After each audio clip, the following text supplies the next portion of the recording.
talking and trying to recap the quantum theory, what we know about it. In this, the quantum theory, as of today, we are able to summarize the three fundamental forces of nature: the electromagnetic, the strong nuclear force, and the weak nuclear force. We are able to combine them or unify them in one theory, which is called as the standard model. So it describes the quantization of these three fields. Okay, this is what we have in the quantum theory. And the content of the standard model, as we know of today, 6 quarks, up, down, strength, charm, beauty, and tau. Okay, and 6 leptons, electron, muon, and tauon, and their corresponding counterpart neutrinos, electronic, muonic, tauonic neutrinos. So 6, my friend Subhankar works in the neutrino mixings and their tiny masses of these neutrinos and neutrino oscillations and all these things. So these are the contents, or this is the content of the standard model as we know today. And it's a very, very successful theory. Almost half or more than half of the Nobel Prizes have gone into this direction. Now, let us, so overall it describes the theory of microcosmos or the universe inside the atom.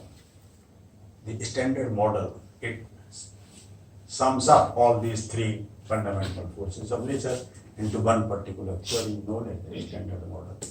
We would gradually go towards its further generalizations. Before that, let me talk something about the gravity theory. Gravity theory, as we know, something falls down, it goes to the ground. One of the most obvious forces of nature is the fourth fundamental law of nature, fourth fundamental interaction of out of the four fundamental interactions or four fundamental forces of nature. So, and the most successful theory of gravity is known by the name general relativity. Right? So it describes the physics of the cosmos, physics at the large scale, at a long distance, physics of the solar system, physics of the universe, physics of the black holes, physics of the wormholes, physics of time travel, forward and backward, and everything. These are very, very interesting. These topics I feel happy to mention, especially to the very, very younger generations, students of masters and early PhD and so on.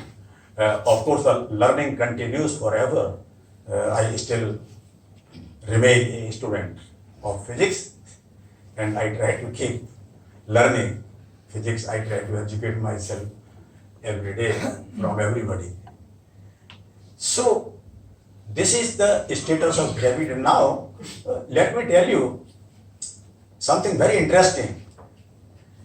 That general theory of relativity, perhaps almost everybody knows, was born around 1915 at the hands of Albert Einstein and David Hilbert. I'm a great fan of David Hilbert, by the way, the great mathematician. So the first covariant formulation of so-called Einstein's equations was formulated also by Mr. David Hilbert. The same Hilbert that you talk in quantum mechanics, the Hilbert space, which is characterized by the positive definite metric and the positive definite norms, right? So all the inner products in the Hilbert space are always positive definite. That is the only difference. Anyway, I'm coming back to the relativity, general theory of relativity. Now, the theory was born in 1915, whereas this theory was experimentally verified 70 years before it was born. How? This guy did not know the name of general relativity. A French astronomer by the name Leverrier, he measured very, very accurately till date his experimental measurement is so accurate of the advance of perihelion of Mercury. I would explain to you what it is. So this remains, the result is 43 arc seconds per century. So now what is an advance of perihelion? We all know the elliptical orbits in which our planets move around the sun. So you can consider major axis, minor axis, and so on. So if you consider that that for Earth, it is at one of these points called apogee or something nearest to the sun at that time, which is sitting at one of the foci of the ellipse. Now, after 365 days, roughly, okay, when it comes back, what happens? This elliptical, this major axis finds itself little bit rotated, okay, by some angle d phi. So this is advance of perihelion of Earth. Now, the elliptical orbit in which Earth moves is not so skewed, but Mercury, Buddha. No, Mercury is Buddha, right? Nearest to the, closest to the sun. Mercury, Venus, then Earth. So it's Buddha, Shukra, and then Prithvi, right? Then Mars, Jupiter, and so on. Okay. So this elliptical orbit of Mercury is sufficiently skewed, means its eccentricity of the ellipse, which you call a E ratio of A or B or something. Okay, you define it in terms of that. So this is somewhat उसको pitch कर दो थोड़ा सा, okay, no longer a circle, little more skewed, means so circle को ज़्यादा press कर दो और ज़्यादा press कर दो. So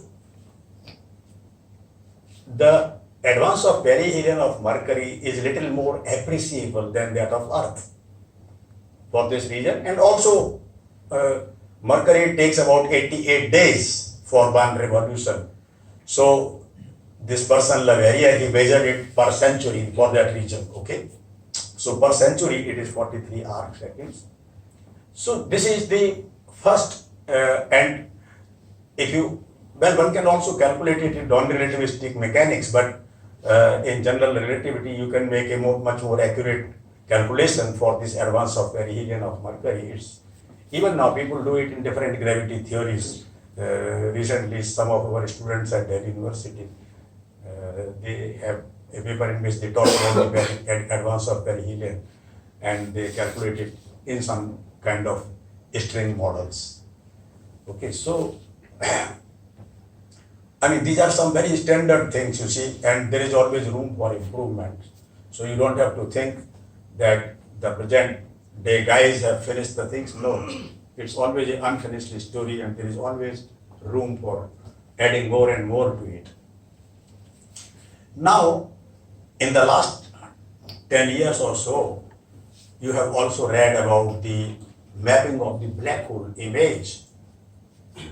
So one believes that there is a supermassive black hole that exists at the center of a very distant galaxy called M87.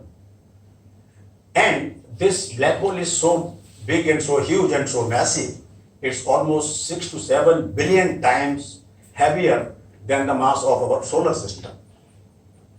And its spread is something like 40 billion kilometers, so it's larger than our solar system. Just to give you an idea, one should better, I personally forget the numbers and figures, so I have some relative ideas, okay? So, this,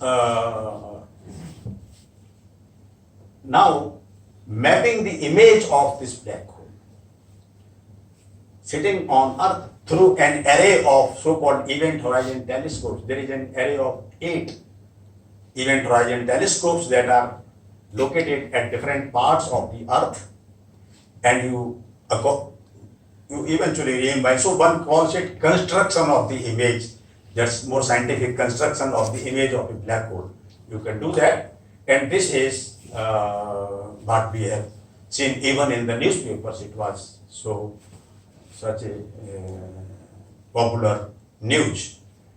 So these are some of the landmark things. Now, in 2020, the Nobel Prize went to Mr. Roger Penrose, Andrea Gage, and Reinhard Genzel, these three guys. So Mr. Penrose, he has visited India several times. I heard him twice in Delhi. And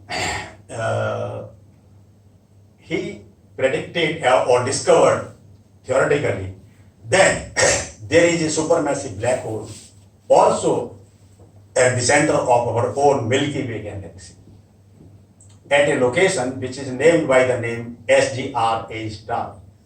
So that is the location of this supermassive black hole in our own Milky Way galaxy. Now, hundreds or thousands of objects are revolving around it. It's so massive, as happens around our sun. So many planets are revolving around it. Now, so there is one star which is known by the name SO2 star or S2 star. So this German-American woman physicist, Andrea Gage, in German they would call it Andrea. So she concentrated on the orbital motion of this one particular star, SO2, around this SGRA star location of the supermassive black hole. Its period of revolution is little more than 16 years. So this brave woman was chasing it for 16 years, more than 16 years, and she accurately measured the advance of perihelion